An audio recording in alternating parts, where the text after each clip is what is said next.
तो दोस्तों आज से साहिल यादव जी का बहुत ही कमाल का गाना रिलीज़ हुआ है। जी हाँ दोस्तों, बहुत ही कमाल का गाना SRT म्यूजिक पर बस्तर पदली। जी हाँ दोस्तों, बस्तर पदली गाने का नाम है और इसी गाने का आज हम इस वीडियो में रिव्यू करने वाले हैं। तो वीडियो बहुत ही कमाल की है, तो वीडियो अंत जरूर देखिए।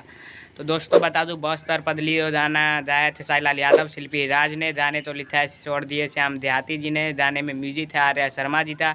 गाने तो आज सुबह 6:30 बजे SRT म्यूजिक पर full video song, direct video song release किया गया, जिस गाने का नाम है बस्तर पदली। जी हाँ दोस्तों, तो इस गाने में जो एक्ट्रेस नज़र आई थी साहिल के साथ, वो है मेधा शाह। और इस गाने से रिव्यू की बात करें तो दोस्तों, इस गाने ने बहुत ही तांडव और तहर लाते डाल दिया है। जी हाँ दोस्तों, तहर ला दिया इस गाने ने। तो इसे 4 घंटे में 1 मिलियन व्यूज़ क्रॉस कर लिया है। जी हाँ दोस्तों, 1 घंटे में 4 लाख के करीब इस पर व्यूज़ थे। जी हाँ दोस्तों, और 1 लाख लाइक भी क्रॉस हो चुका है, देख सकते हैं। कंपनी ने पोस्टर भी शेयर कर दिया है।